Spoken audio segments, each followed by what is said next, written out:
What is up, guys? Welcome back to another episode of the Fantasy Fellow Show. We got a special one for you tonight.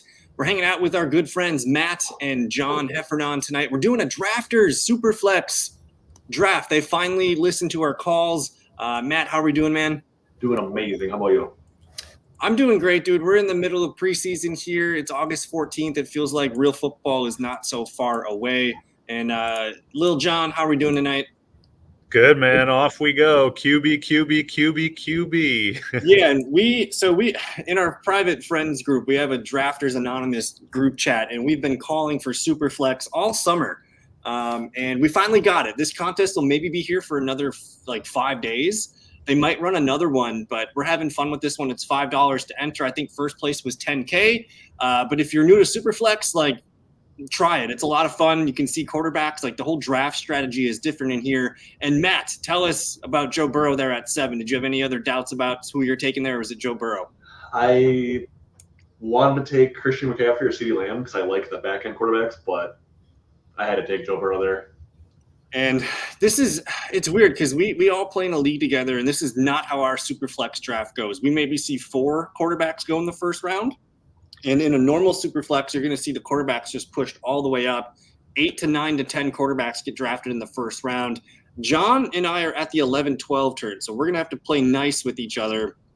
And I'm looking at we got one more pick to go here. And I usually don't like to say who I'm taking before, and he takes CeeDee Lamb. So do I take his Dak Prescott? Do I be he's literally the last QB left here. Otherwise, I could just grab Jordan Love, and let's see what John does. We'll pass it to John. We're going to grab Jordan Love here.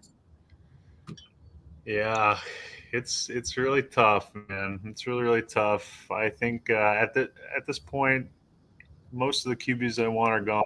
So I'm gonna zag, and I'm gonna take some of my favorate players available. Okay. So I typically, when I've done, this is my 16th draft, I like getting my 2 QBs out of the way. And you know what? I know the next guy next to me's got CeeDee Lamb, but I'm taking his Dak Prescott. I'm sorry. Gotta do it. So my 2 QBs are out of the way. And honestly, I don't necessarily need a third QB after taking Love and Prescott. I could add somebody late to kind of compete with my guys, but I like grabbing the 2 QBs. And then we're off to the races with flex positions. But Matt, we'll pass it to you. Take us through. This is a tough pick. Do you grab a QB here, or do you like some of this top end talent? I have been trying to do 2 QBs in the top 3 rounds. So if I can get Jamar Chase for someone to fall here, I'll take him. That makes a lot of sense. Are you nervous at all about Jamar Chase still not participating? Not nervous at all. That's the same as CeeDee Lamb. I think they'll get it figured out right at week 1. So. And hopefully you guys aren't drafting this weekend yet. I know some leagues are. We like to push our draft to Labor Day weekend. So I would assume Labor Day weekend, the week before the NFL season starts, we're going to get CD and Jamar Chase extensions, and maybe Brandon Ayuk situation is resolved. We'll figure that out. But you pulled it off. You get the Joe Burrow, Jamar Chase stack, and now we just got to watch and see what happens. Not too many quarterback starts here. CJ Stroud and Caleb Williams.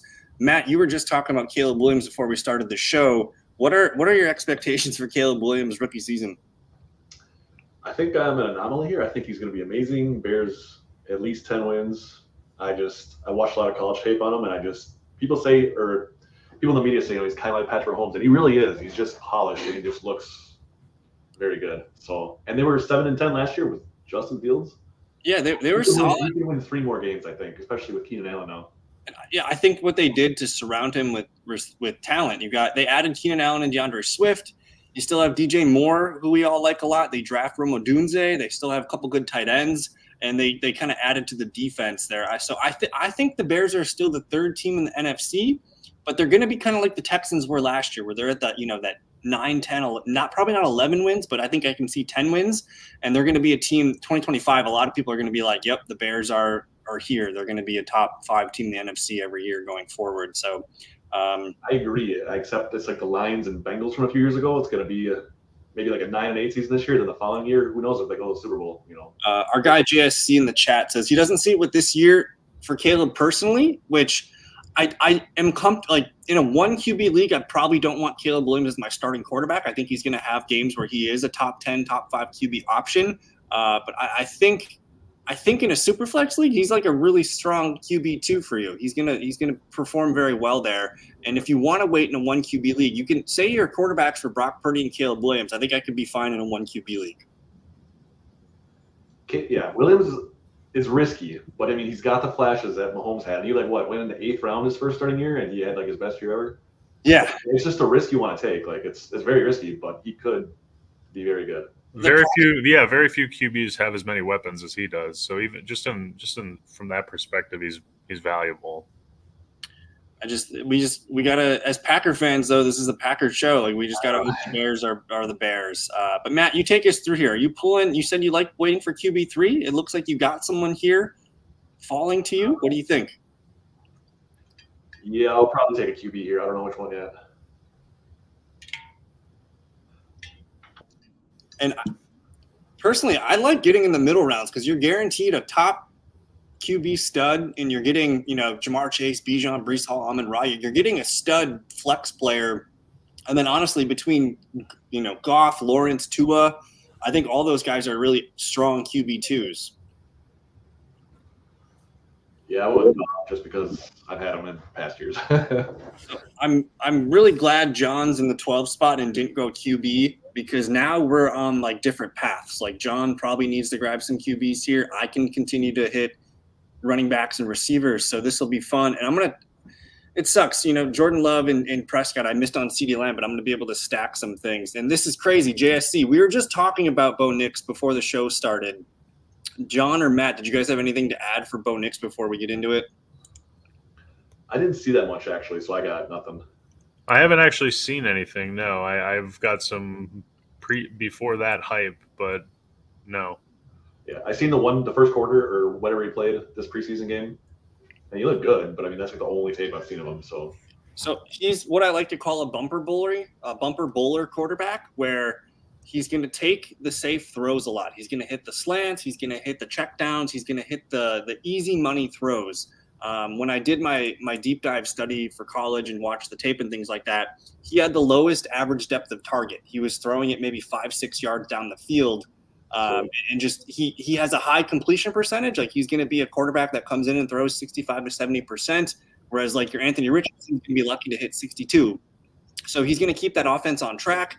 He's going to pummel it to the quick open guy, and he's going to hit the running backs in the check down. So Bo Nix, I think he might be he might be a sleeper. I don't know, and we were talking off the air, but like Drew Brees is his max ceiling, whereas I could totally see Drew Brees being his floor, which kind of excites me. I don't know what to do with this pick. We're gonna double dip, dude. We're having fun. We got a random Debo Ayuk team here, and we'll try it. Sometimes I like to build stacks without the quarterback, because Debo or Ayuk, if they're both on the 49ers, one of those guys are blowing up weekly. But John, have you done a draft at all in this contest and not taking a Ram at all? I certainly have, but yeah, I usually get Stafford, Kupp, or Puka at some point. I was gonna say that was early for Stafford, compared to MVP. I mean, you have to play the board. There's what other quarterbacks are available at that point. I saw Tua, but I was looking at Herbert as well, but yeah, I was trying to stack. My goal was to stack Tua and or Amon-Ra with their quarterback, but he did go. I thought he was still there. Didn't work out.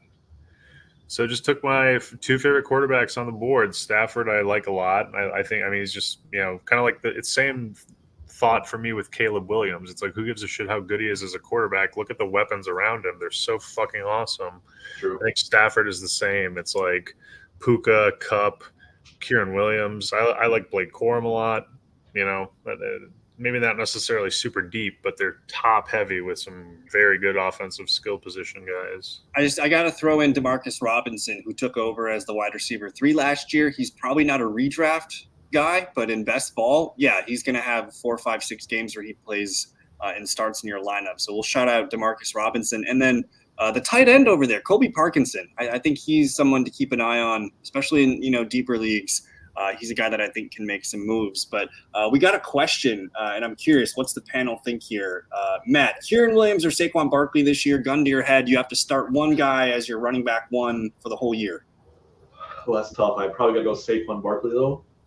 but it's close. It's not that big of a gap. John, For me, it's also Saquon, but it's very easy. I have them in two different tiers. I have Saquon notably above Kieran Williams. I'm a little nervous about the Kieran injury situation. Yeah. That's where that's his only knock, because otherwise he's basically the perfect fantasy player. So my only knock is the goal line touchdowns. So Jalen Hurts always takes them, so it's tough. So I have two answers for it. I think I value consistency in a redraft league. So give me Barkley in a redraft. I think I'll take that ceiling, though, in a best ball with Kieran Williams, because it's best ball. You don't get to make waiver wire moves or anything. But when Kieran Williams is healthy, we're probably ranking him as a top 5 back, which is ahead of Saquon Barkley. Any week that those guys are both healthy, we're probably ranking Kieran Williams higher. And then I do think that you can easily tack on Blake Corum in a best ball league, or you can kind of fill your depth with it. So I think Kieran's the higher ceiling player, but in a redraft league, that's where I tend to lean more towards consistency. Barkley in that offense should be pretty solid, as at least a low end RB1. And Matt grabs the Cooper Kupp there at the 5th round spot. I don't know what I'm looking at. Go ahead. I was going to add one more thing. At ADP, I think I would probably go Kyren, because I just think Barkley is a little too high. So that's just my opinion, though. Yeah. Before the Rams drafted Kieran Williams, or Blake Corum, they were drafting Kieran Williams at the 1-2 turn. So there was a lot of hype around him, and it's we know he's great when he's healthy, but can he stay healthy? They also spent high draft capital on a running back. I don't know. Something seems like he's not going to hold up all year, but if he does, I think he's one of those high risk, high reward guys that you could totally build in a draft plan to support him missing some games. John grabs DJ Moore here. Tell us about this next pick here. Bryce Young. So the 3 QB team is in. Yeah, I really wanted Josh Jacobs, honestly, but I was definitely going to take Bryce Young. I think the Panthers offense is going to be very average this year, which is a massive step up from last year where they were basically the bottom of the league. So I really like Bryce Young. I really like Jonathan Brooks. I really like Chuba Hubbard, especially when Jonathan Brooks doesn't play early on. I really like Deontay Johnson, though I just heard he got injured today maybe, but I'm sure it's not too bad. So I like a lot of the Panthers pieces. Panthers are an easy bet to be better than they were last year. So the arrow is pointing up there, and I think who's their QB or their offensive coordinator? Is it Canales or however you say that? One of the dudes who had a really good effect on Baker Mayfield and helping him kind of get a little better, and Geno Smith maybe as well, or maybe I'm mixing up a little bit. That's the Panthers' new head coach. So he coach, right? Exactly. So yeah, you got a little bit of a QB whisperer as a head coach. You got a young QB with he was drafted number 1 overall. Theoretically, he's supposed to be good at football. Yeah, I think the Panthers are going to be maybe not noticeably better in the win column, but they're going to be noticeably more competitive. And I think that's the part. This is not a 1-year rebuild. This is going to take some time. And I think you can get Bryce Young, especially in a Superflex league. Bryce Young, yeah, he deserves to be on a team. I know nothing about their defense, but I'm willing to bet their offense is going to be average this year, which again is a massive step up. So I'm going to have to let you get Deontay Johnson when he comes back around, because I'm a nice guy. But Matt, tell us about your 6th rounder pick there, Tank Mr. Dell. Yeah, my strategy is always just best player available. So if I can get the 1 or the 2, it's I know I need RB really bad, but it's I'm not willing to reach. So I'm just taking whoever I think's got the most upside. So. What are your guys? I have a question here. With the starting roster here, there are no flex spots. There is a super flex, but you're more likely to start a quarterback at that super flex than any position. So you can really only start 1 tight end per week and 2 running backs probably. So I'm just curious, what are your guys? What's your strategy at tight end here? We all don't have it. Well, you have Laporta, so Matt's covered. But I'm curious what you guys think about the tight end position here. Do you want one early, or you find just kind of small chunking it late? I mean, I find I'm drafting receivers and quarterbacks like hotcakes right away. So I'm pretty much always really weak on tight end and running back by the time we get to the Sure. where we are now and even later in the draft. So I just start to kind of grab them in bunches usually, especially now that I'm at the turn. Like, I'll probably, take two running backs more than once a couple times here. Probably maybe do that with tight end too. I'm still taking the same old, 9 receivers, 6 running backs, 2 or 3 tight ends. I don't know. I haven't really thought about it that much, to be honest. So for me, I think it makes sense to stack your tight end when you can. You got Goff and Laporta. That's typically when I like pulling a tight end early. Is if I get Cousins. Yeah, so that's perfect. When you can stack one of those top early tight ends with your quarterback, I think that makes a ton of sense. For me, I'd have to pull Jake Ferguson here pretty early, like asking Kittle and Ingram to take Jake Ferguson here. I don't know if that makes sense for me to do so just to fit it in the stack. I tacked on 2 Packers before, so I think I'm fine maybe letting and seeing if Jake Ferguson comes back around. But otherwise, dude, like Deontay Johnson and JSN, like these guys, their ADPs are too low in these formats, guys. We need to get them higher. I'm going to stick to the stack. I'm going to grab Christian Watson, but traditionally in a $15 or $2 super or regular draft, John, like Deontay Johnson and JSN, these guys are being drafted at the top of the queue. The drafter's ADP is not this yet. Yeah. I took Deontay Johnson in a draft earlier. I think you might have even been in it, Kyle, because I'm getting so much freaking Bryce Young. He's just such a simple stack. But I got Deontay Johnson somewhere around like exactly where our latest turn just was, like 82, 83, 84. And I looked at his ADP, and it's like he's a 5th rounder. 100. He's like over 100 of ADP in these things, these Superflex drafts. So I don't know why the Superflex ADP is still soft yet. It's because they just started it, so they kind of worked with a weird ADP, and they're letting the people decide it. Someone pulled my Jake Ferguson. So it took me a while to even find Deontay.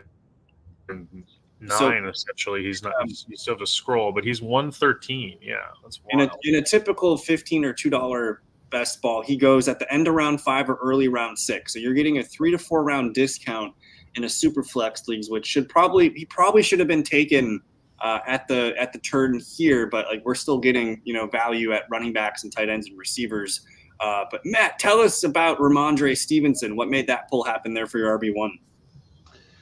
Honestly, just because I had rarely drafted him and he was there past ADP, so I was like, I just got to take value at this point. So I wanted Aaron Jones, but we need bodies.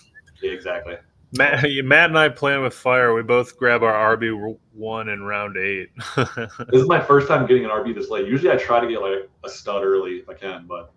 So what I've been telling people is I like to try and get a top 5 option at each position. And I think the tight ends are almost thinning out. I think maybe David Njoku's the last of the Mohicans there. That could be a top 5 tight end. So if he comes back around, I'll look at it. But I like Matt's got a good build, man. He's got a top 5 QB, top 5 receiver, top 5 tight end. I don't think Ramondre's top 5 upside at running back, but he can totally be a low end RB1. And I'll let you take it away here. I have 0 Raheem Mostert too, so I guess I'm going Mostert. So, dude, Mostert's one of my favorite clicks because he's a starting running back. I know he's 32, but he was a boss last year, and we want pieces of that offense. Yeah, I'm only drafting him because of his touchdowns last year, so we'll see if he can hold up. Even Devon Achan's got to hold up too. There's a lot of moving parts there. No. I should have mentioned it that Deontay wasn't coming back when you took Montgomery here. It was pretty close. His ADP is 113, dude. So I gave it a chance on the wheel. They just keep giving me Jalen Warren, guys. I just say you have. I was gonna do Warren Najee, but now I'm shifting everything. Give it to me. Give it to me. Jonathan Brooks, my man. You've taken him quite a bit. You like the J. Brooks. Zamir White and Jonathan Brooks are my highest exposure RBs in the Superflex. Do you guys think I can be done drafting running back? I got Josh Jacobs, James Cook, Jalen Warren, and Najee Harris. One more? Still the late rounds, yeah. Take like Ray Davis or AJ Dillon late, and you're golden. Yeah, good core. In this format, I think it's valuable to draft running back duos. So like John, you should be chomping at the bit to get Chuba Hubbard on your team. Matt, you might be able to pull off like Antonio Gibson and Jalen Wright there. I think the season-long position of saying, yep, I'm going to grab just Steelers RB every week here and see what happens, I think that can work. But you tell us what you're doing here at the next pick. I'm just going with all guys I don't draft. So DeAndre Swift. I've got a lot of share of like Zach Moss and Trey Benson. So Swift is interesting because he looked good in preseason on that 42-yard catch, but I'm kind of concerned on him maybe not getting as many carries as we're hoping for. I'm not quite sure how that backfield's going to work. He's a best ball beast, though. He yeah. can pop anything for 50 yards at any time. I just heard about I feel like he could be good in like a cold weather game. Just he's like being good art running back in crappy weather, which they'll have in Chicago all the time. But for him as your RB3, that's where you want him. I would be uncomfortable if I go into a season saying, yep, Swift's my RB2. I think there's going to be, highs and lows throughout there. But I think for you to complement him with your other two backs, I think that's a good trio, especially for waiting this late. Like you have totally landed the zero RB build here pretty well. Yeah, that's kind of what happened last time. That's why I wanted to try it because I got RBs early and I'm like, well, right. Now I have no receivers. So David Njoku is still on the board. Brock Bowers and Dallas Goedert go ahead of him. I still need a tight end yet, but we all kind of know who I'm taking with my build. So we'll get there when we get there. But are there any QBs left here? Obviously, J.J. McCarthy, we didn't talk much about him, but his season's over. Sam Darnold went pick 98. You can manufacture the Raiders quarterback still in the aggregate with Minshew and O'Connell. I think that's a valid backdoor stack here, but you have to really be on like a turn, like you have to be on one of the ends to be able to pull that. I have Kirk Cousins, so I see Michael Penix, Yeah.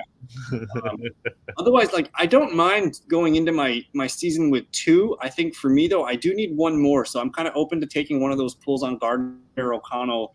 Otherwise, what are we setting the over/under at for games started by Jacoby Brissett? 7.5, or what's 8.5 is because the season is half the year. Yeah, half the season. I think I'm going to take the over. I'm taking the over, but I think he'll probably play 8 games. I think he'll play half the year. That sounds right. I'll still probably take the over though. Matt Bain stole my Romeo, my sweet Romeo Dobbs. My Samuel and Raheed went. I was like, I'm taking one of those two. So. All right, we're just going to get Dontavian Wicks because all he does is catch 65-yard bombs.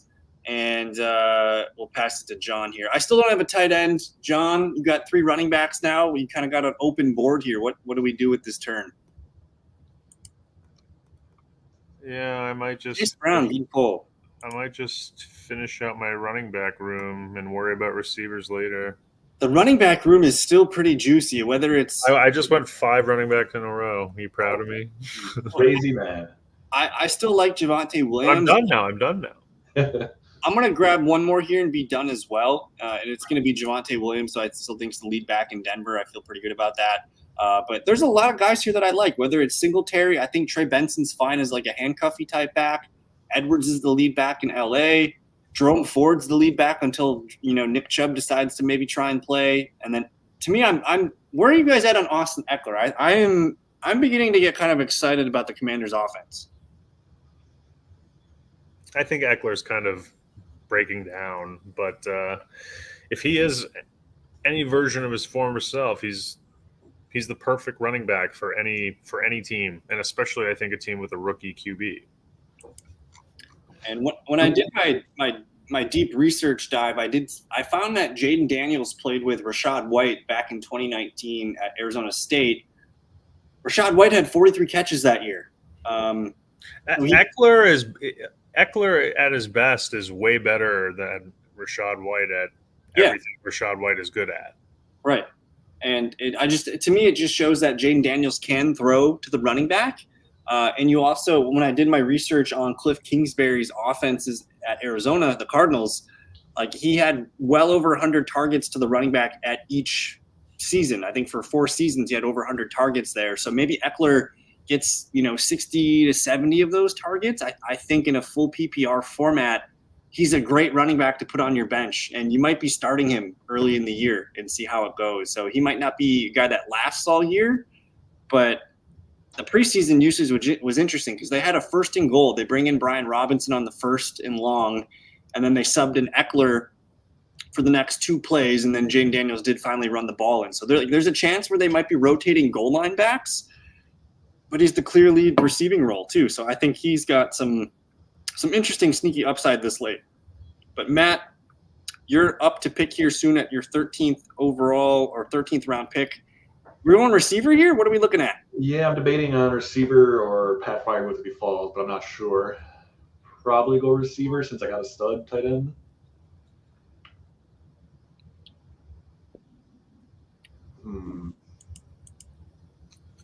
Has Nick Chubb been drafted yet?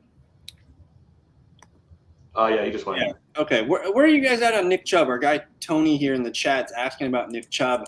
I think he's going to be on the PUP list, so he's going to miss the first 4 games. But yeah, I'm unfortunately totally hands off Nick Chubb, but like he could win leagues. Yeah, I was going to say, let me sell you on Nick Chubb because in a redraft league, if you have an IR spot, he costs a 10th, 11th round pick. You can just or in a best ball that has a playoff format. Yeah, Chubb exactly. is really, really interesting, right? In this format, has it's a way no-go. more value. Yeah, in this format, season long, aggregate, I'm totally out. Matt, did you have any Nick Chubb thoughts? I think in a redraft league, like if he falls, like I'll think about him one time and see if he comes back around to me. But I think he's well worth putting on your bench in the IR for a month and then letting the chips fall where they may. If you have to cut him, you cut him. But I think he's worth a hold at least to start the year. I think that's a good strat. I just don't think the Browns are going to be that good this year with Deshaun Watson because they look better with Joe Flacco. I just don't know about the Browns. So they could be terrible by week 7 and they just be like, yeah, you're not playing this year. So Sure. But I mean, like you said, you could hold him for a month and see how the season goes, and then maybe he could come back. Yeah.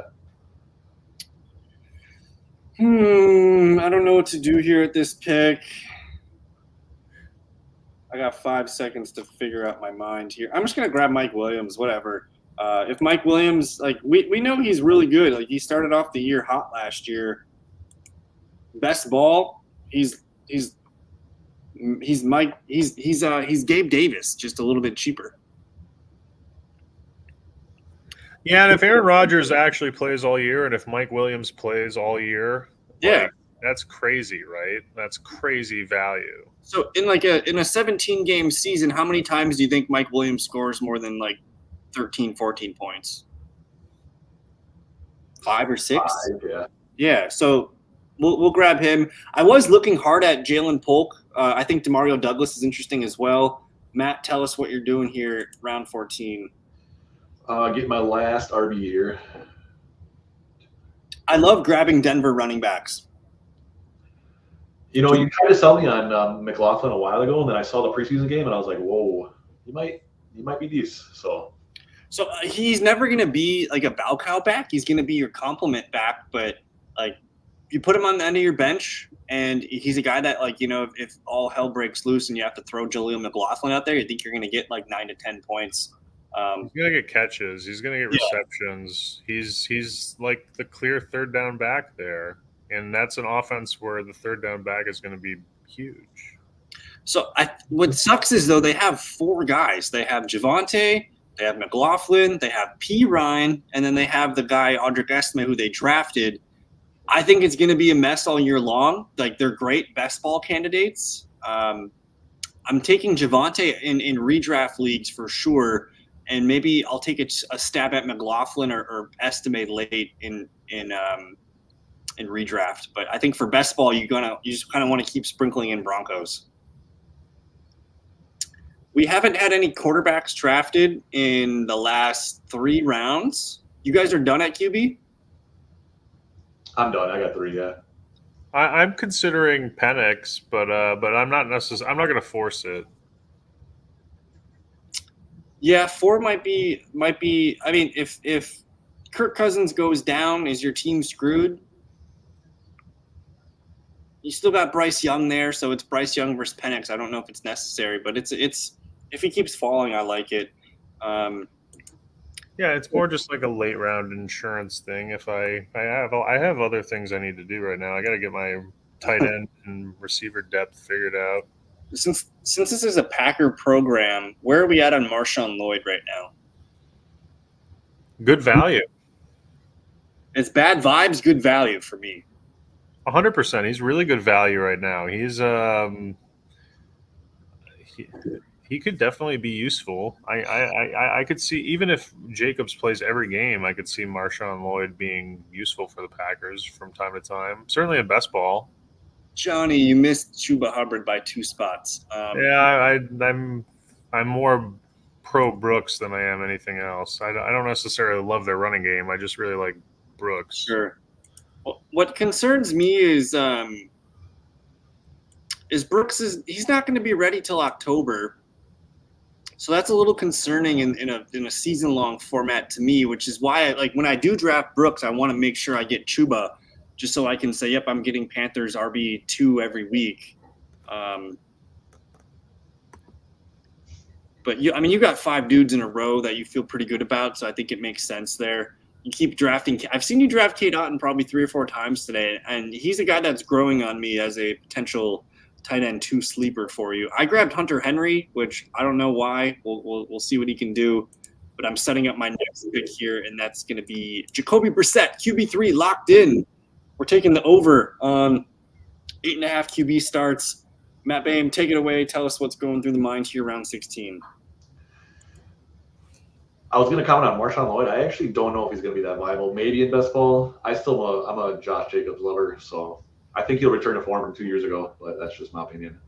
So I think he's becoming a value now, though, so we should probably start clicking with him this late. Correct. Yeah, you're going to be able to get him at 200 pretty soon. Yeah. How many RBs are you guys taking now in Superflex? Because I'm at 5. I think I'm good. I take 5 to 6, depending on how strong the room is, in my opinion.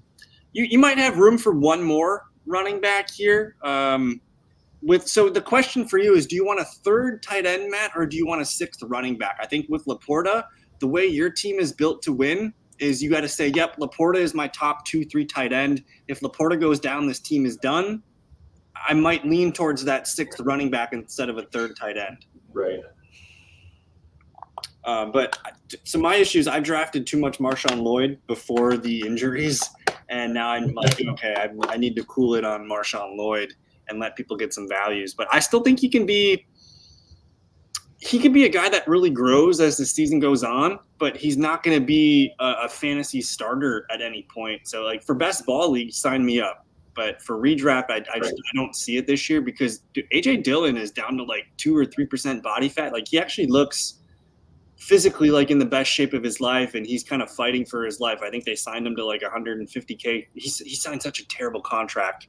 So he's fighting for his life with the team, and he's actually responding well. And as Packer fans, we do not like AJ Dillon. We all hate AJ Dillon, yes? Yeah, he was so out of shape. He was who was that one Packer player who just put on so much weight and was out of the league the next year? Eddie Lacy. Yeah, exact same footprint of Eddie Lacy, and it's just Cheeseburger Eddie. Exactly, yeah. So I think there's a good chance AJ Dillon's out of the league by next year, but just the threat of him being on the team this year, because they like him in pass pro and they trust him in valuable situations. I worry that. Do you guys remember when we drafted AJ Dillon and we had Aaron Jones and Jamal Williams? AJ Dillon didn't see the field at all rookie year until that Titans game, whatever in the winter. But there's a real chance that we maybe are disappointed by Marshawn Lloyd's rookie year. But yeah, barring injury, I think he'll just be an okay backup. But I just think Jacob's going to be very good this year. Dude, so I had to change my projections. After Marshawn Lloyd hurt his hamstring again, I had to seriously look at my numbers, and I'm like, I think Matt LaFleur is going to give Josh Jacobs the most work he's given to a running back in his whole career. Maybe, yeah. So in these Superflex I have 16 drafts under my belt. I probably have Josh Jacobs in half of them. I've been drafting so much Josh Jacobs right now. I want all the Josh Jacobs I can get. At these prices, because I think he's a top 10 back this year. I do think he's going to just go back to form from 2 years ago. I think last year they started stacking the box more, and they knew they were going to run. So exactly. You have Jordan Love, who just tossed a 65-yard touchdown on the third play of the freaking game. You have to respect Jordan Love in the passing game. Yeah, So outside of Derrick Henry, only Josh Jacobs has faced more men in the box in the past 3, 4, 5 years, whatever it is. So since he came into the league, essentially. So yeah, it's going to be night and day for him. So when Jesse Meineke watches this, cheers to Josh Jacobs, your favorite running back in the league. Jesse's not a Josh Jacobs guy at all. Really? Jesse looks at the metrics a lot from last year. And honestly, what if I told you Josh Jacobs' advanced metrics were worse than A.J. Dillon's last year? Oh, geez, that's bad. Yeah. it's pretty ugly and kind of embarrassing. Is he not on Jesse? Is he on Jesse's do not draft list, Josh Jacobs? Jesse might be coming around him now that Marshawn Lloyd's dinged up, and A.J. Dillon is literally the only thing that might get in the way. But to me, it's looking like Jacobs is going to be a bell cow. We'll see ahead, yeah. You can't trust every advanced metric though, because I remember I saw hang on, I'm up. But I just saw a YouTube video about someone going over it and about how deceiving it can be. Honestly, I don't want to make excuses for Josh Jacobs and what the Raiders went through last year, but dude, did you guys see the Devontae Adams wide receiver show clips? I saw a couple, yeah. How pissed he was at Jimmy Garoppolo. Yeah. And just Jacobs came into the year in a contract battle, so he was out of shape to start the year. But you have Jimmy Garoppolo, who the team just didn't care for. They didn't want him to be the QB. And then they go to a sixth-round pick, Aiden O'Connell. The teams are going to sit and load the box. It was such a terrible year for the Raiders. And to be able to run the ball, I could see why Josh Jacobs had the worst numbers of his career and why he was excited to get the hell out of there. So I'm going to give him the benefit of the doubt. The dude was RB 2 or 3 2 years ago with the Raiders. So 2 years ago, yeah, he had his best year. He's not going to be that good, but he's going to be RB 9. Yeah, at the end of the year. I think he could get back to that if Jordan Love can actually keep balling out. We got Christian Watson can stay healthy. We can stretch the field. I think the Packers' offense is going to be top 5. It's going to be fun. The way that Jacobs gets there is if he gets 45, 50 catches. True, yeah. In a full PPR league, and if he's able to wiggle for some catching touchdowns. But what I think is the league kind of everything's a pendulum. And because Jordan Love was so good throwing the ball last year, we might just run for a shitload of red zone touchdowns this year because teams are going to be soft in the red zone because they're I don't know. So I'm open to a big Josh Jacobs year where he gets 10, 11, 12 rushing touchdowns and he's just a force. But Packers offense, man, 3 plays and we've seen enough. Wrap everybody in bubble wrap. It's done. I think the Packers are. They look great. They look dangerous. But Matt, you got 2 picks left here. 20 seconds left. You grabbed a random Darius Slayton here. What's this next pick here? Not sure. I don't know if I want 8 or 9 receivers here. Did you get that 6th running back? Not yet either. So I'm debating on that. There we go. Alexander Madison. All because I already have Dameon Pierce and others. So I might have suggested Samaje Perine, just another Denver dart in the backfield for you. See, I don't think he's going to play. I don't think Perine's the guy at all. So he was involved in the offense though in the preseason week 1. So I think it's just because it's preseason. I don't think he's going to play. We haven't seen. I've watched him with the Bengals for so long that he's just not that good. He's competent though. That's what matters. I think competent blocker, which is why he got some good run. And Joe Mixon got benched sometimes. But boom, we'll take Tucker Kraft there, backup tight. I got the Packers tight end touchdowns on lock. Luke Musgrave, Hunter Henry, Tucker Kraft. Is that enough at tight end for me? Might want one more. John grabs Calvin Austin, who's one of my Steelers sleepers who I like a lot. And then Jalen Hyatt, who I like I like grabbing those late Slaytons and Hyatts because those guys are going to be on the field a lot. Does Bo Melton do anything for me this year on this team? You got Jordan Love. Why not? You got the Packer sack, yeah. We'll send it home. I'll wait for Matt. We'll wait for Matt to make his pick, and then we'll kind of let you guys do your monologue on your team picks. Andre Yoshivas, Matt, have you been reading about this guy? I've been watching some YouTube on him. Yes. He went really late in this draft, but he goes in like the 15th, 16th round of like a normal draft now, and it sounds like he's the inside track to lead the team in slot snaps this year, which doing our shows, we've identified Tyler Boyd had the most slot snaps of any player last year. So he's a guy that I like to click on a lot. He's going to steal snaps from Gesicki. He will, but we're talking, what was it, like 600 snaps from Tyler Boyd in the slot? Like, they're still going to have room for Gesicki to be kind of split out. But we'll see what Matt does here with this final pick, and then we'll walk through our teams. Elijah Moore. I don't have him. I'll take him. All I've right. been taking a lot of really random picks in that last pick. Yeah, you got to mix. Round 20, you always want to try and click on somebody different because you kind of get stuck. Like, every round 20, I will take. What's crazy, though, is like maybe 3 weeks ago. What's crazy, though, is 3 weeks ago, I was taking Andre Yoshibas every round 20, and now I have the premium for it. But walk us through this team, Matt. How are we liking the squad? I think my other drafts are better, actually, but I do like my start with Laporta, Joe Burrow. If they're actually top 5, top 15 offenses, I think my entire team would be pretty good. But we would say the Lions are top 5 offense for sure, right? I think they regress a little, but top 10 for sure. I would say that you have 2 top 10 offenses with the Bengals and the Lions. And then what do we think about this running back depth? Do we have enough to get where we need to go? I think so, but we'll find out. This is my first time doing like Hero RB in a while, so. What's nice is Hero RB is when you take one running back in the first or second round and then you wait. So I meant Zero RB. Sorry. Yeah, this is a true Zero RB build. So the longer Raheem Mostert stays healthy, the better your team will be. But you can pull up Swift, you can pull up Ford, and then you got some bullets in McLaughlin and Madison.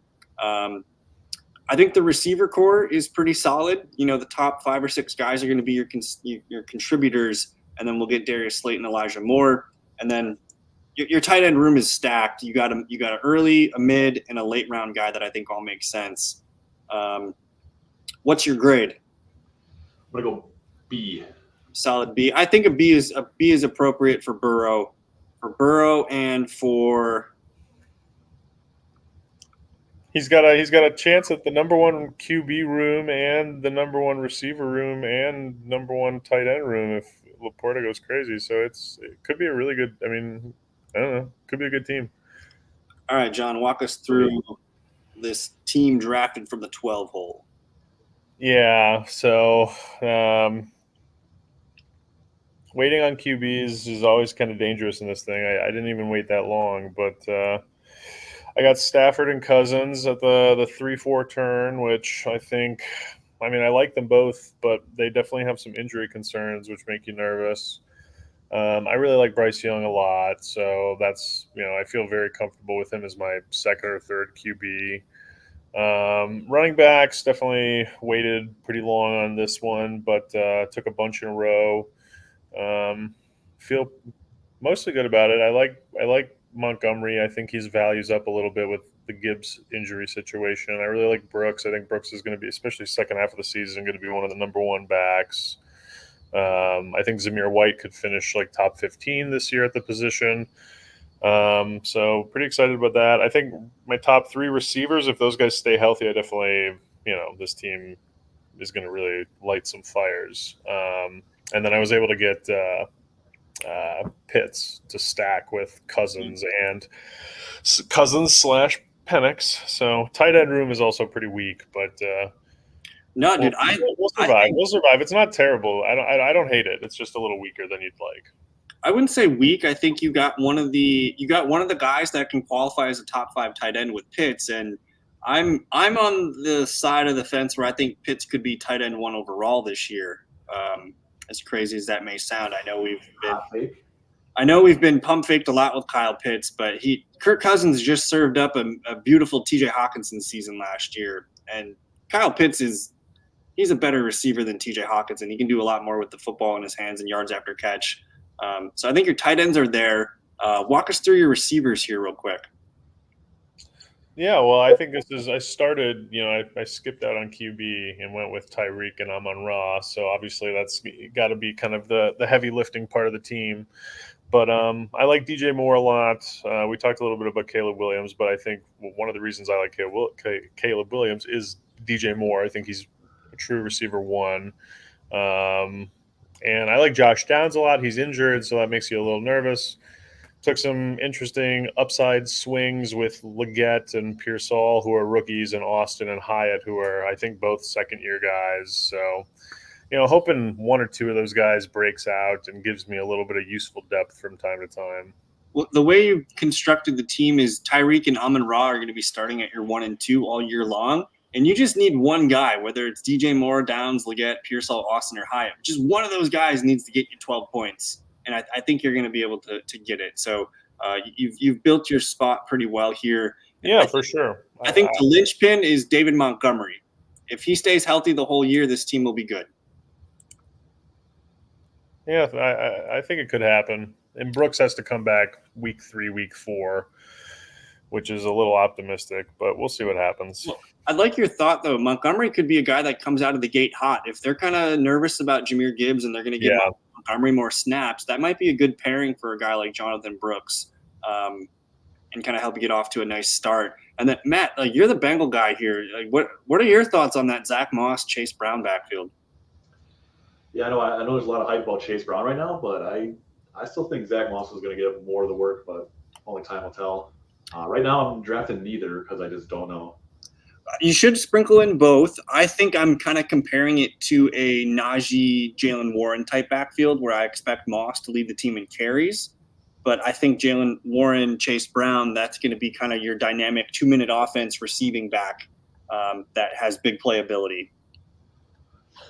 I can see that. I don't know if I'm fully sold on Chase Brown. I know they said he had a good camp and everything, but at pick 132 out of 240, I'm not upset about it. No, he's definitely not someone I'm reaching for ever. That's for sure. So because this ADP is so new, you got a deal on Chase Brown because he goes right around Raheem Mostert, DeAndre Swift. So you got a pretty good discount on Chase Brown. Well, I mean, look at usually those mid rounds are always running back, right? And I feel like in this draft that got pushed back further than it typically does. Like Zach Moss in round 11, Javonte and Swift, and even Najee in round 10. I don't know. Those are pretty good values, I think. So my team is interesting. I went with the 2 QB start. I got Love and Dak. If one of those guys goes down, my team is probably bad. But we mentioned Jacoby Brissett. Might be starting 8, 9, 10 games this year, so he's fine. I got him on a pretty cheap ADP, so I'm happy with that. But we went with the Packer stack here, the running backs. I like this group a lot. I think it's pretty loaded. Jacobs, Cook, Warren, Najee, and Javonte Williams. I'm getting some pretty good running back numbers here every week. I'm going to get one of the Steelers to start every week, and then whether it's Jacobs or Cook, maybe both. I think this running back field is enough. And Javonte Williams, who I still think is the lead back in Denver, I like that group quite a bit. And just in the drafters format, the season-long format, I think it makes sense to stack running back duos, whether it's Warren and Harris. You could do Etienne and Mostert for pretty cheap. You can get Gibbs and Monty, which I don't know if I love that stack, but I think pairing running back on the same team, it ensures that you're getting a running back potential start every week. So I think that makes sense. I have a random Debo Ayuk stack. We haven't talked about Ayuk. Do you guys think he's a 49er or a Steeler this year? I think he probably stays, to be honest. I think it would have happened by now, but I agree. Yeah. Yes. I think he knows the best chance for his career success is probably where he is now. But Ayuk is smart. He went out and got bids on his life from the Patriots, the Browns, and the Steelers, and now they have numbers to be 49ers. We need to get to this number for me to sign with you guys. So I think Ayuk, the longer this plays out, the more likely he stays as a 49er. So I'll take my chances on Debo or Ayuk being my wide receiver 1 or 2 every week. And then we're going to score a Packer every week with Reed, Watson, and Wicks. One of those guys is having a big game. I think Reed is the consistent option you want for redraft. And then we got some late round darts here: Mike Williams, Tolbert, Greg Dortch, and Bo Melton. Whatever. If I don't need these guys, I don't need them, but they'll pitch in when they can. And then I'm kind of like riding rims here, blowing smoke and sparks from the tight end spot: Musgrave and Tucker Kraft. Yeah, that would be a little tough. Hunter Henry is just one of those guys that's just going to be over. You got the Brissett Henry stack. Lethal. It's lethal. You guys are lucky I didn't get Jalen Polk or Demario Douglas for the lucrative Patriot stack. But the engine of this team is I think it's the running back. I love that running back room. And then we'll see if we can get some Packer receivers to pop off. So Superflex, man, what's cool is like you get so much different stuff. You get so many different builds here. John went kind of went 0 QB. Matt spread it out, got an elite and a mid. Jared Goff, our QB2. I went for 2 QB1s, and we all kind of did different things. So I think I think Superflex is the best way to play fantasy football. I think it creates the most fun. For sure. But any final thoughts for the good people here? Whoever. Well, I forgot I was going to mention something on the advanced metrics. I forgot who it was on YouTube, but I watched quite a few of stats guys on YouTube, and one of them was going over the advanced metrics, and it said that like Garrett Wilson was worse than some random guy like in the late rounds. And I'm like, just because they've had no quarterback, it's the Jets, and it's like can't always trust the advanced stats. So I forgot what we were actually talking about. It was like Josh Jacobs, right? So yeah. So I'm glad you brought that up because the numbers are the numbers, but there still needs to be some kind of mental ability to connect the dots. And we're seeing that, yeah, Josh Jacobs was awful, but we can see reasons why he was awful and why he might be better. And same thing with Garrett Wilson. He played 80% of the year with Zach freaking Wilson. Every player's numbers are going to be down from that. So he takes a little bit of projecting with Aaron Rodgers and a leap of faith that Rodgers will stay healthy. But I like that thought.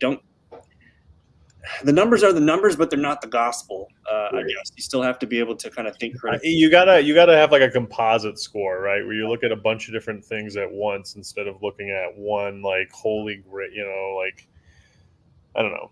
It's more of a gut. If you're looking at just one number, you're in. If that number's wrong, everything goes sideways for you. All right. Say Aaron Rodgers plays 17 games this season. Where does Garrett Wilson finish as a wide receiver? Top 5. I don't think top 5. Top 15 for sure, but not top 5. Top 5. If you're giving me Rodgers for every game, top 5. You're saying top 15 if Rodgers plays all year, Matt?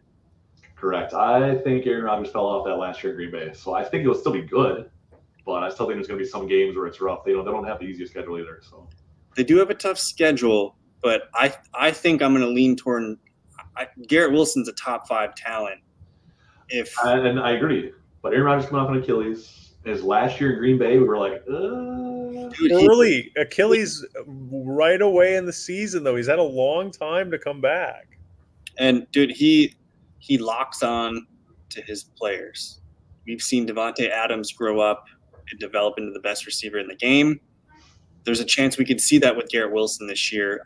Maybe he's not. I'm just saying it's not a lock for top 5. Top 15, absolutely. Top I would say. I would say 5 other players I'd rather have. So. Well, I would say lock for top 10. Top 5 is the upside. Okay, that I would agree with. That sounds about right. But you also have a really good running back that could steal some of those numbers. So I think that's why top 10 makes more sense. No, it's benefit. Everybody eats. Everybody eats. If you're giving me 17 games of Rodgers, I think Breece Hall and Garrett Wilson both have top 5 outcomes in their potential. What's Rodgers' ceiling in fantasy? He's probably Matt's right. Rodgers is not the same player he used to be. I think he's more of a top 15, top 20 fantasy quarterback. But I think but he definitely gets his guys going, and he's so much better than anything they had last year. Last year was like right. In fact, Garrett Wilson to do what he did last year is pretty impressive with the train wreck they had going on at quarterback. And I just want to pull up Wilson's numbers from last year. And they're not like in a vacuum. You look at them; they're not anything mind-boggling or special. But when you put the context of who was throwing in the ball in there, it's like, well, that's a pretty good season. All right, Matt. He was wide receiver 24 in a full. Can you share your screen? Here, 1 second. Last year he was 24. He was wide receiver 24. He went over 1,000 yards. Let me grab it here for you. Right here, 168 targets. If he gets 168 Aaron Rodgers targets, he's catching 110 balls. He's probably going for 1,200 yards, and he's probably catching 8 touchdowns. Right. Which like I said, like at the top there though, CD, Tyreek, Amon-Ra, Jamar Chase. I think Jamar Chase might have a breakout year this year. Just Joe Burrow can actually stay healthy. Jamar Chase might be CD Lamb this year. My one thought on Jamar Chase is one of these years we're getting the career year from Jamar Chase, and it might be this year. Exactly. Just like CD. I think CD will fall. He'll be like 5 or 6 this year. And I think Jamar Chase or somebody else is going to have that number 1 year. It could be Garrett Wilson. So we know. I actually think I have a thought that CD Lamb might just break fantasy football this year. If he signs, we'll see. See, he's not missing week 1. And let me show you the numbers, because last year it took Dallas a while to figure it out. After the bye week, week 7, CD Lamb, from week 8 to 18, the man averaged 28.5 PPR points per game. That's 7.5 more than Tyreek Hill at 21.1. Damn. We're talking insane numbers. This is GOAT status at wide receiver position. 28.5 points. What was CMC? Wasn't CMC up there too? CMC is a dirty guy. Like, oh my God. I was looking at those numbers, and dude, and it's a different sample. But his best season was with Carolina, when he averaged 29.3 points per game for a full season. And then he was averaging 30 points per game in the 2020 year before he got hurt. But like, again, we're talking legendary numbers from CMC that year, but CD Lamb was just a shade off of those numbers. And CD Lamb, the first 7 games, they couldn't figure it out yet. Like, we might get more out of CD Lamb this year yet. Yeah, I'm glad I got CD in Dynasty. That's all I got to say.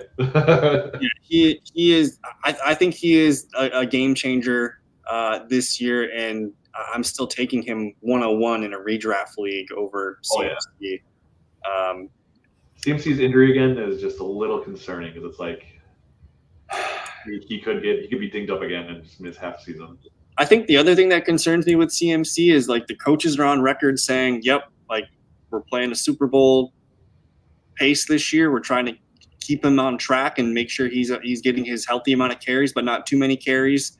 And the efficiency last year, that offense was, when I did the stats, it was the most efficient offense, like, of all time. Yeah. They ran the fewest amount of plays. They ran the fewest amount of passing attempts, and they had the number 1 offense in football. So you're going to get a regression there. You also have just another year of wear and tear on CMC. He's in a void for me. You're not drafting him? If I have the 101, I'm taking CD Lamb. If I have the 102, Tyreek? That's where I'm looking at. See, can you reverse? You know how you did CD Lamb for like week 8 on? If you like reverse it with Tyreek Hill, I watched like every game last year I had him. He started out so hot, and he just kept getting slightly worse. So the issue with Tyreek, I think, is the issue with I think it's cool. Yeah. And it's colder, man. As the games get colder, I think Tyreek does start to get tired now, because like I remember he would have 20 points at half, and he'd finish with like 22, and like, he would just drop an easy touchdown. I'm like, dude, are you getting old, or what's going on here? I think Tua maybe got hurt week 9, but if I just go weeks 1 through 8 on Tyreek Hill, yeah, he was wide receiver 1. He averaged 26.5 points per game, which small sample, but that's freaking elite. And I just know at the end of the season he really let me down, so I'm just like, come on, man. The other guy to note here is A.J. Brown was off to an amazing pace, 23 fantasy points per game, wide receiver 2 to start the year. I just want to see how far A.J. Brown kept that up. A.J. Brown had a bye week here, but weeks 1 through 9, A.J. Brown, man.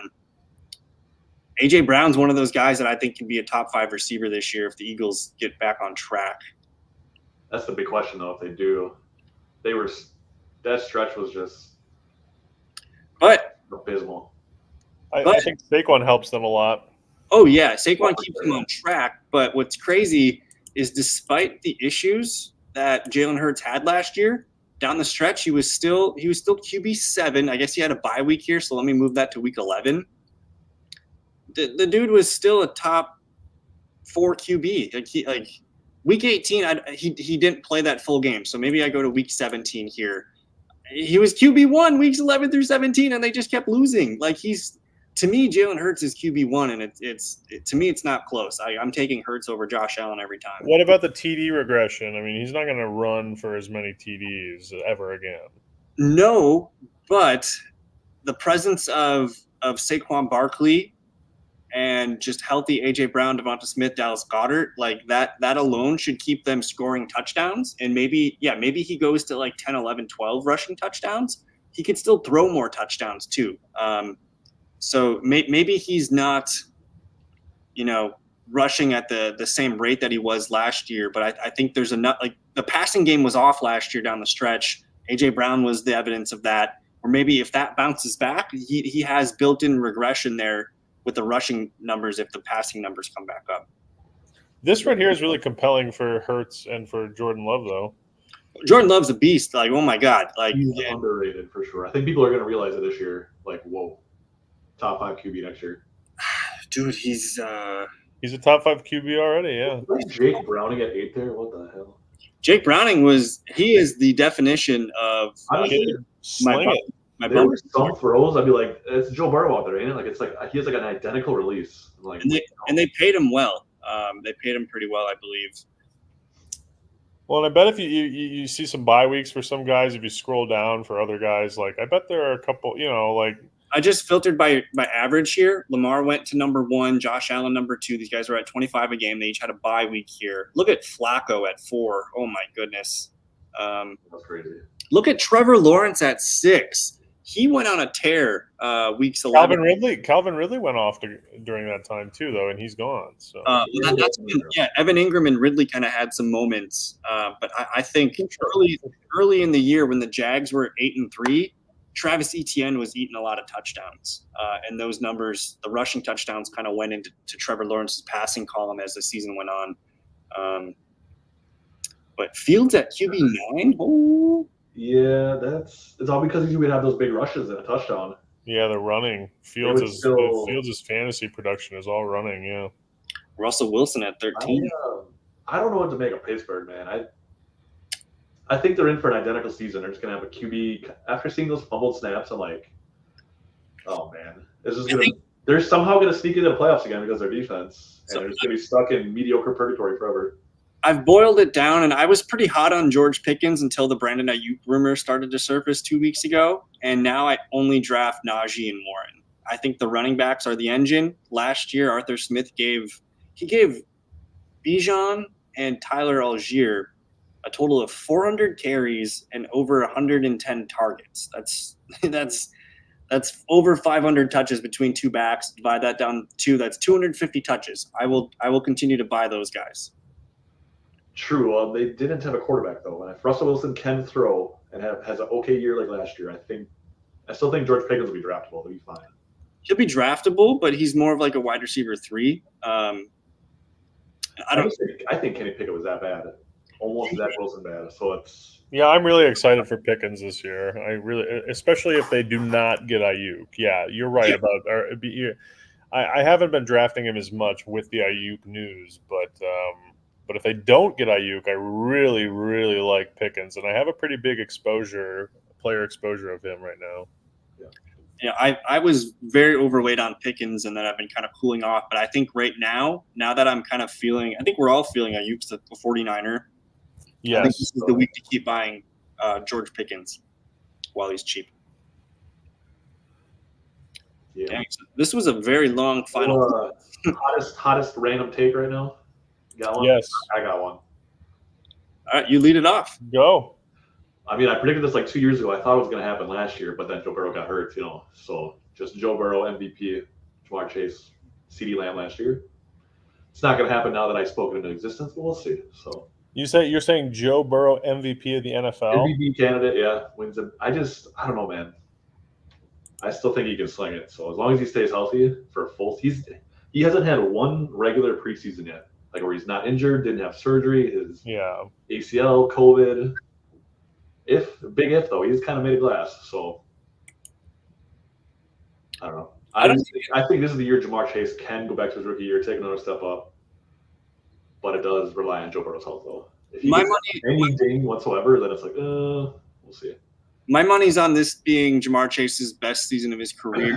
I think Joe Burrow MVP right now. Joe Burrow, number one MVP odds is Mahomes, and Stroud, Josh Allen, and Joe Burrow's at 4. Can you go back to like the weeks 4 through 8 before he got like? It was like after his calf healed and then before his wrist injury, he was like QB1 in like every metric. So he had a couple games there where he kind of popped back, and then it all looked like we're good, like everything's fine, and then it kind of went to shit real quick. Yeah. Let me see what I got here. I just remember it was like week 3 or 4 to like week 10 when he got hurt. He was top 5 in like every category. All right, Joe Burrow. So it looks like weeks. So add one more after that, yeah. 5 to 8. Do 10 or okay. Let's see here, 5 to 10.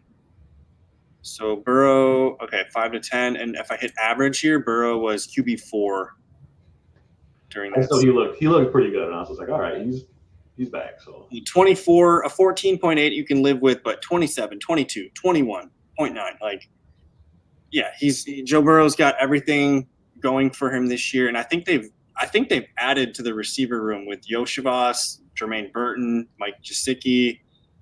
It's probably the most talented. Mims has had a good camp, and Zach Moss is a way better blocker than Joe Mixon.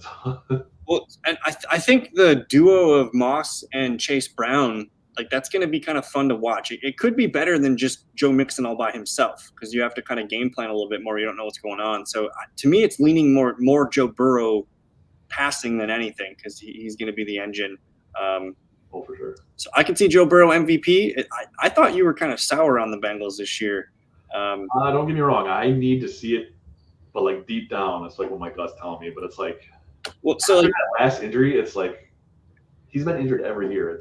You got to like make injuries a part of your report, going forward. Like, so if it doesn't happen for the Bengals this year, we're all going to be like, it's the Bengals. It's not happening. Yeah. Yeah. If Burrow gets hurt again, week 4, week 9, whatever, and he's out.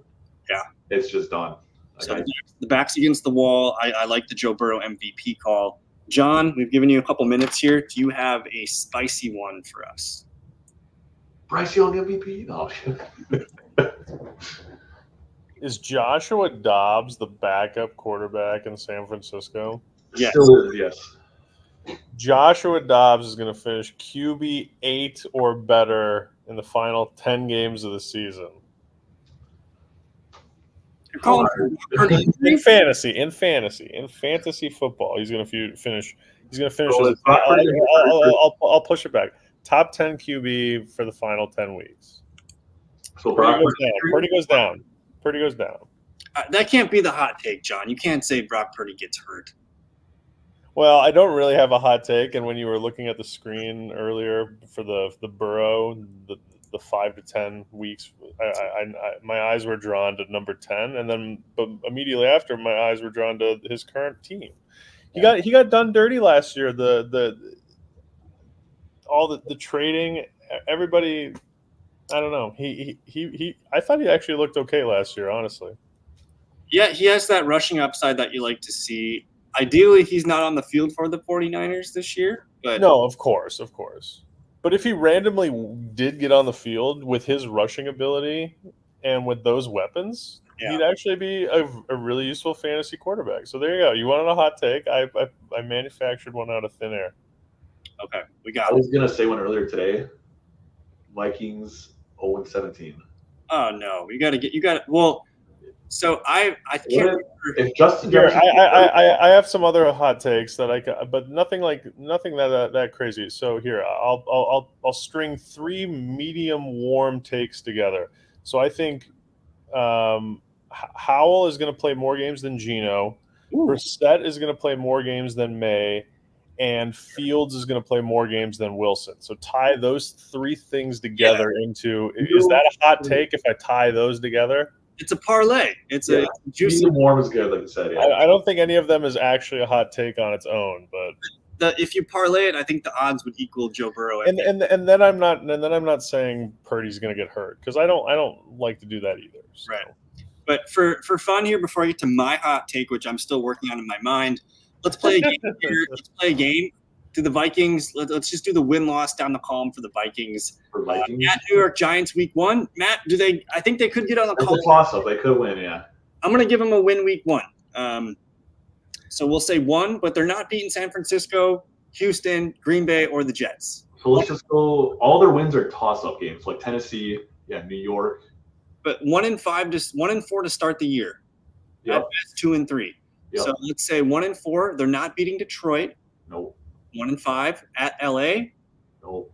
1-6, the Colts. Nope. 1-7, the Jags at Jacksonville. Nope. 1-8, Tennessee. Toss-up, they could. Yep. So maybe 2 or 3. It's on the road, so maybe we toss them this one and say they're 2-8 by this time. At Chicago. No. 2-9, Arizona. No. Could be competitive, but no. 2-10 versus Atlanta. Kirk game. I think if Falcons are going to surprise people, no. So we're at 2-12 here. I'm going to give them Chicago. So they're 3-10 here through week 15. Seattle at Seattle. So I'll give them all toss-up games. So Seattle's a toss-up. Tennessee's a toss-up. I would say Indy's a toss-up, to be honest. I think So- Indy. We're saying 4 to 5 wins max then. 4 top, yeah. But I mean, I was already at 4 wins, like tops with JJ McCarthy. Now with like Jordan Addison gets hurt, their cornerbacks are hurt. So we would set the Don't we line. have 2 cornerbacks that are out now too. Both Like- of their number 1 and 2 DB, they're cornerbacks. You have Justin Jefferson and Aaron Jones. You're probably gonna win a couple games. But if Aaron Jones is going to miss games too, though. He never plays the whole year. Justin Jefferson gets unhappy because they're just getting blown out, or he gets hurt, 2 wins tops. So this won't be my hot take, I'll but give him 2. I'm not taking Justin Jefferson in fantasy football this year. Oh, I'm not either. I am out. If he were to fall to the end of the first round, I would be more open to it. But yeah, in a typical draft, no. There's guys I like better in the middle of the first round. I agree. I would consider it, yeah, but I try to stay away from the bottom 5 offenses, and that's probably going to be Vikings are probably going to be worst 3 for sure. So I think the What are Vikings. the bottom 5 offenses? The Vikings, the Giants. probably Panthers.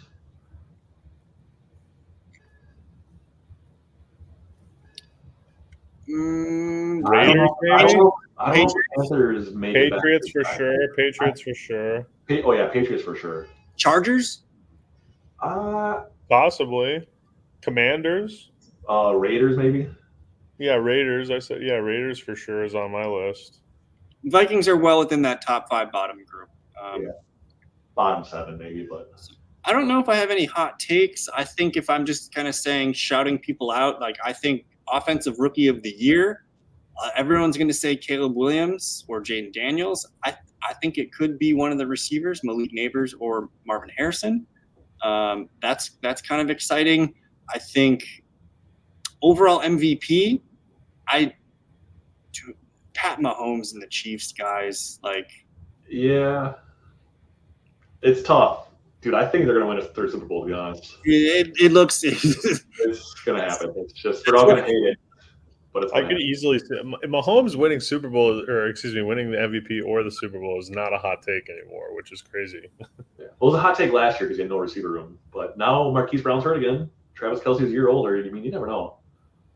Yeah, but Rashee Rice is probably not going to get suspended. Xavier Worthy is interesting, and I don't know. Hollywood's going to play some games. Yeah, isn't Xavier Worthy 160 pounds? They said 165. it gives me John Ross vibes. Fast. It's on. We'll see. But John Ross didn't play with Mahomes. Also true, but he'd just be fast. I don't know. Imagine John Ross and Mahomes. We'd be drafting him today. No. All right, I guess if I had to serve up one, I don't know if I have one super hot, spicy take. I mentioned I'm not drafting McCaffrey. I'm not drafting Justin Jefferson. Give us a medium worn one, like John. If you can't come up with a hot take, then you have to sell us on J.K. Dobbins.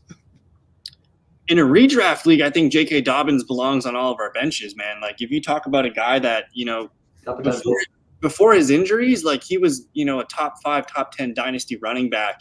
And if he goes into week 1 and he's healthy and he's the RB2 and he looks like, think about the last few years with Baltimore. J.K. Dobbins was ahead of Gus Edwards on that depth chart. And the offensive coordinator in LA is now Greg Roman, who was the offensive coordinator for Baltimore. So like, I'm assuming that in his head, he still thinks J.K. Dobbins can get there. And, week 1 comes by, J.K. Dobbins looks good. Okay, week 2, give him a little bit more. All of a sudden by week 2, 3, like you're looking like, oh my God, J.K. Dobbins is the guy. And if not, you can just drop him. Like, who cares? He's going to cost around 13th, 14th pick in redraft leagues. J.K. Dobbins is totally draftable in a redraft league. Best ball, not so much, but I think redraft is the perfect storm to take a shot on a guy. Ultimate Cinderella story. Could be a league winner at his value, at his ADP. So, but big risk still, because he's been injured every single year. Yeah. So, I got a medium warm take for you. So we were doing the bottom 5 offenses. Who's the next 5? Titans, Bucks, maybe.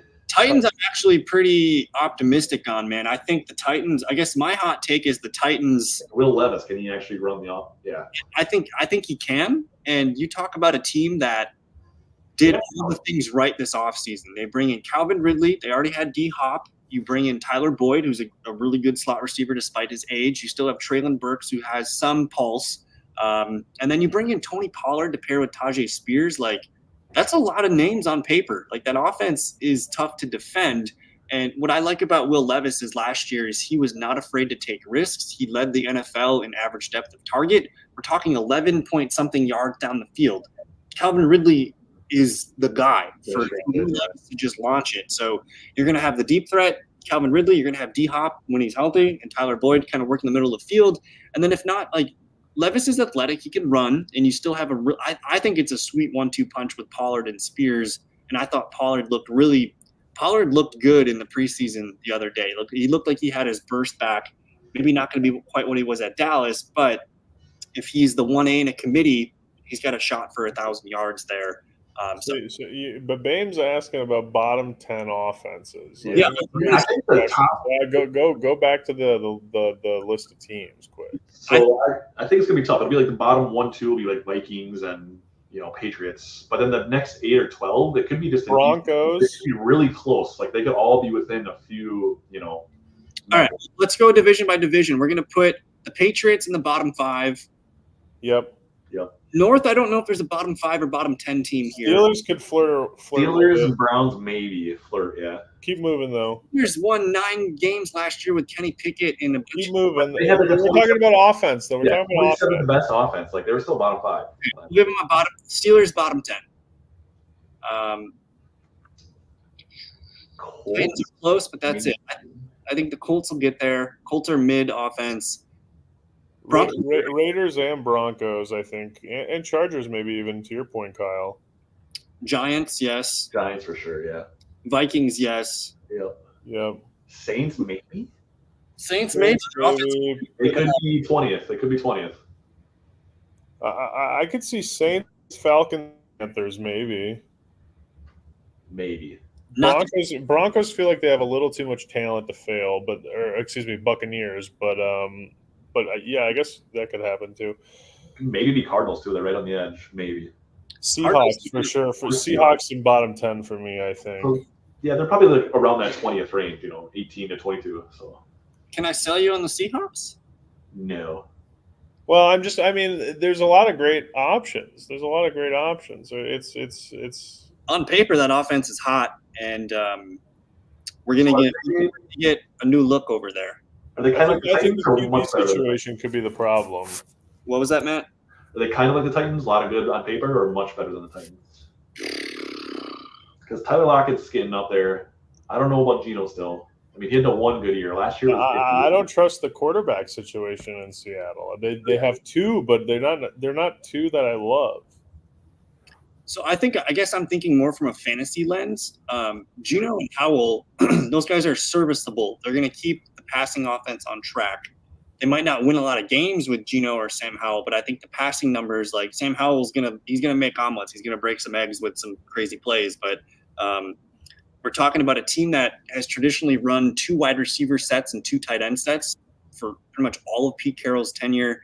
And now they're going to be moving into a 3 wide receiver set, which gets JSN on the field all the time. Lockett as your number 3 receiver. I mean, here's my hot take. I think Jackson Smith-Njigba is a top 15 receiver in PPR leagues this year. I think he's catching 85 passes. I think he's going for 1,100 yards. I think he is the leading reception and target player in Seattle. That'd be a hot take. Wide receiver 1 in Seattle. I think he is the wide for PPR. I'm leaning with JSN. Metcalf's still probably going to lead the team in yards and touchdowns, but I think this is the year. You guys mentioned Tyler Lockett falling off.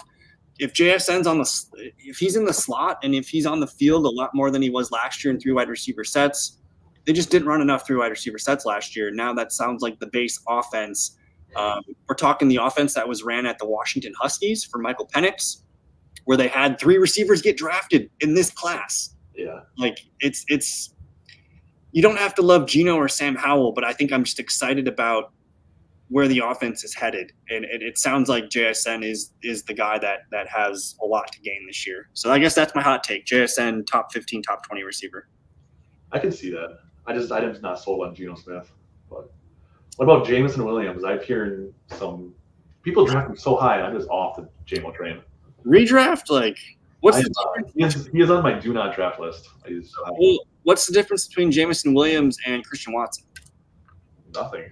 Christian Watson actually has a couple touchdowns, a couple big games. Yeah, Christian Watson has NFL production. Some, yeah. And I don't think Jameson Williams is a good receiver. I think he's a good gadget deep threat. I don't think he's that good, to be honest. People are drafting like his potential and not his actual production, and you got so many other options there. That's actually where I think the Lions offense could regress, is they don't have a clear number 2 receiver. Like Josh Reynolds was actually okay last year for them. He was. Yeah. They probably should have signed like a veteran outside receiver type, or trade for somebody. Put Cortland Sutton on the outside of that team. I think that could be interesting. Something like that. Just a big body outside receiver that they can depend on.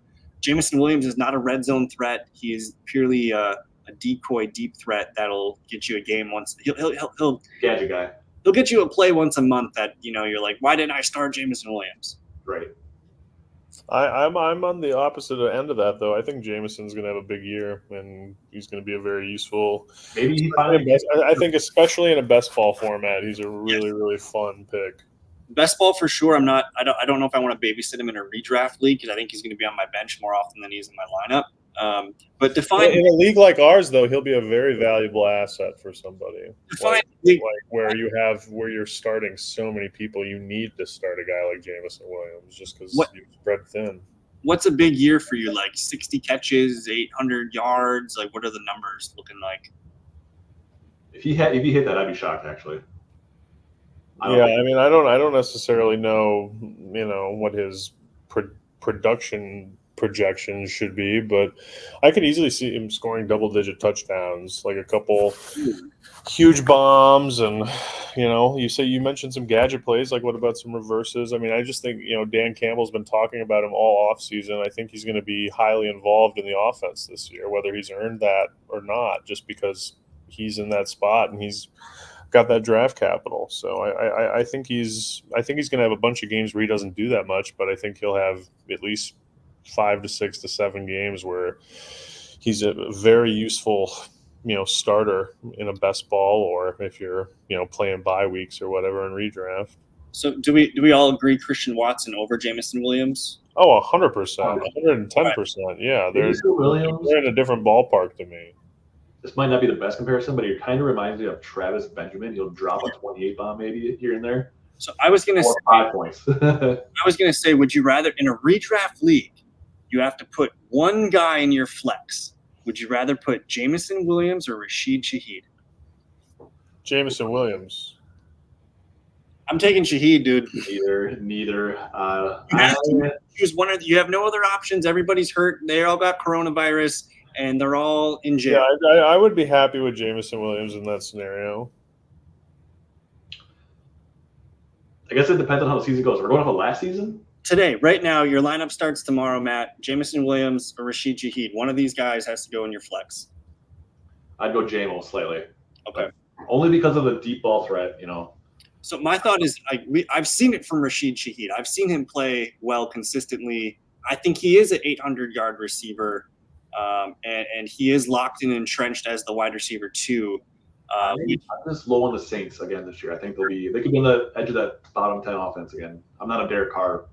I know he had a great end of the year, but everything up to it was a rocky Yeah, season. Derek Carr and Kamara both give me pause this year. All right, let me sell you on some Derek Carr. Jeez. Oh man. No, I don't need to be I just sold. remember I had him all last year, and I remember drafting him right over Brock Purdy, and you got Brock Purdy, and I'm like, I should have drafted Brock Purdy. I mean, Yeah.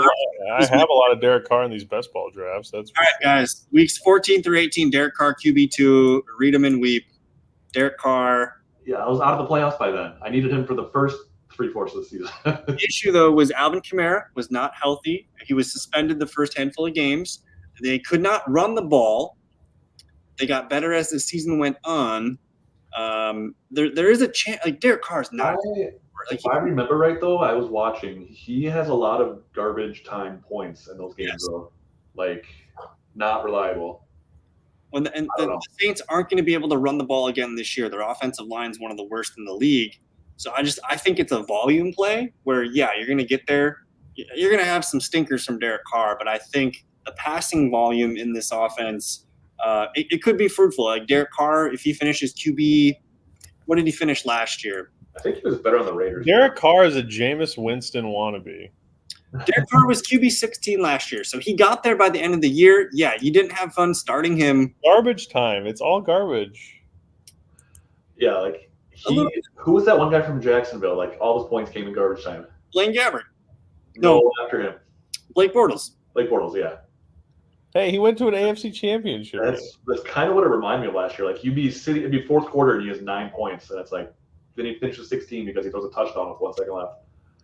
So back to Rashid Shaheed real quick though. Like Jameson Williams is not the number 1 target. Amon-Ra. He's not the number 2 target. Laporta. On the best week, Jameson Williams is the number 3, maybe the number 4 target. Whereas Rashid Shaheed could be the number 2 target in a game. So that's why I lean Rashid.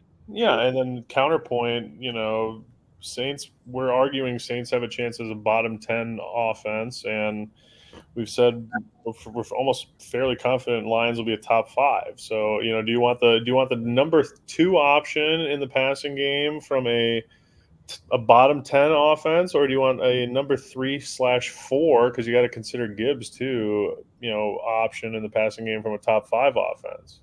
I'll still take the number 2 in a bottom 10. Yeah, and that's totally fair, but it's just like, Yeah. I think it's boomer bust. I think Williams has a lot going in his favor, and there's not a lot of competition outside of the top dogs. They need to throw to somebody else once in a while, and he's the perfect kind of player to throw to once in a while because he's so, boomer bust. Yeah.